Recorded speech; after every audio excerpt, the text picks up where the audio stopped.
അപ്പോൾ hello guys, P G talkie സീരീസിൻ്റെ ഏറ്റവും നല്ലൊരു എപ്പിസോഡിലേക്ക് സ്വാഗതം. അപ്പോൾ ഞാൻ ഈ ബാഗൊക്കെ എടുത്തുകൊണ്ട് എങ്ങോട്ടാണ് പോകുന്നതായിരിക്കുന്നല്ലേ നിങ്ങൾ ആലോചിക്കുന്നത്? എങ്ങോട്ടായിരിക്കും?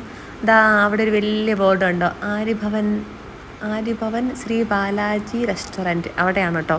ഞാൻ ആദ്യമായിട്ടാണ് ഈ റെസ്റ്റോറൻറ്റിൽ പോകുന്നത്. എനിക്ക് വലിയ പിടിയൊന്നും ഉണ്ടായിരുന്നില്ല ഇതിലേക്ക് കയറണം എന്നൊക്കെ. അതാണ് ആ തപ്പിത്തടയിലാണ് നിങ്ങളിവിടെ കാണുന്നത്. ഓക്കെ, അത് കാര്യം കണ്ട. അപ്പോൾ പോയോ. അപ്പോൾ ഞാനതിൽ കൺഫ്യൂഷൻസൊക്കെ ഉണ്ട്. എത്തി. അപ്പോൾ അടിപൊളി ഒരു റെസ്റ്റോറൻ്റാണ് കേട്ടോ. നിങ്ങളൊരു നോൺ വെജ് പ്രേമിയല്ല, നോൺ വെജ് കഴിക്കില്ല എങ്ങനെയാണെങ്കിൽ വെജിറ്റേറിയൻസിന് പറ്റിയൊരു റെസ്റ്റോറൻ്റാണ് കേട്ടോ. അടിപൊളിയാണ്. അവിടുത്തെ അറ്റ്മോസ്ഫിയറും സർവീസസും എല്ലാം അടിപൊളിയായിരുന്നു. അപ്പോൾ ഞങ്ങൾ മേടിച്ചത് സൗത്ത് മീലും ഉണ്ടായിരുന്നു, നോർത്ത് മീലും ഉണ്ടായിരുന്നു. അപ്പോൾ ഞങ്ങൾ 4 പേരും കൂടിയാണ് പോയത്. അപ്പോൾ ഞങ്ങൾ 3 പേര് മേടിച്ച് നോർത്ത് മീലായിരുന്നു. അപ്പോൾ അതിൻ്റെ ഇടയ്ക്ക് ഞങ്ങൾക്ക് ഒരു ഒരു സൂപ്പ് കിട്ടിയായിരുന്നു. ഇതെന്ത് സൂപ്പാന്ന് ചോദിച്ചാൽ എനിക്കറിയത്തില്ല. ഞാൻ ആദ്യമായിട്ട് കഴിക്കുന്നതുകൊണ്ട് അതിൻ്റെ സൂപ്പിനെ കുറിച്ചൊന്നും ഞാൻ പേരെന്നൊന്നും ഞാൻ അന്വേഷിച്ചില്ല, കഴിച്ചു. ഞാൻ നോർത്ത് മീലായിരുന്നു കേട്ടോ ഓർഡർ ചെയ്തിരുന്നത്.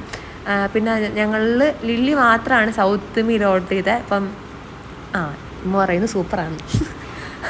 അപ്പം ഞാൻ ഈ വോയിസ് റെക്കോർഡ് ചെയ്യുന്നത് എന്താണെന്ന് വെച്ചിട്ടുണ്ടെങ്കിൽ അവിടെ ഫുള്ള് സൗണ്ടായിരുന്നു. അതുകൊണ്ടാണ് കേട്ടോ ഞാനൊരു വോയിസ് റെക്കോർഡ് ചെയ്യാമെന്ന് വിചാരിച്ചത്. അപ്പോൾ അവർ വാട്ടർമെലൺ ജ്യൂസൊക്കെ അവരുടെ കോംപ്ലിമെൻ്ററി ആണെന്ന് തോന്നുന്നു. അപ്പം ഞാൻ വാട്ടർമെലൺ ജ്യൂസ് മക്ക് കുടിച്ചു. നല്ല രസമുണ്ടായിരുന്നു. അപ്പം ഞാൻ പെട്ടെന്ന് അത് കുടിച്ച് തീർത്തു. പിന്നെ ഞങ്ങൾ ഉച്ചയ്ക്കായിരുന്നു കേട്ടോ പോയത്.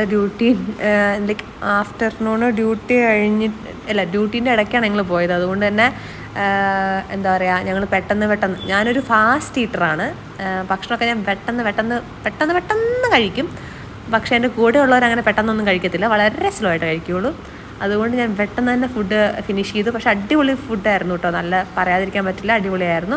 അത് ഞങ്ങൾക്ക് ഈ നോർത്ത് ഇന്ത്യൻ മീൽസ് കഴിച്ചവർക്ക് കോംപ്ലിമെൻ്ററി ആയിട്ട് ഐസ്ക്രീമൊക്കെ ഉണ്ടായിരുന്നു കേട്ടോ. അതൊക്കെ പറഞ്ഞ് ഞങ്ങൾ ബായ് പറഞ്ഞു ശ്രീ ബാലാജി ഭവനോട്. അടിപൊളി ഫുഡായിരുന്നു. നിങ്ങൾക്ക് എപ്പോഴെങ്കിലും അവിടെ പോയി കഴിക്കാൻ പറ്റുവാണെങ്കിൽ എന്തായാലും മസ്റ്റ് ട്രൈ ആണ്. അപ്പോൾ പുതിയൊരു നല്ല വീഡിയോ ആയിട്ട് കാണുന്നവരെ ഞങ്ങളുടെ എല്ലാവരുടെയും bye, take care, see U.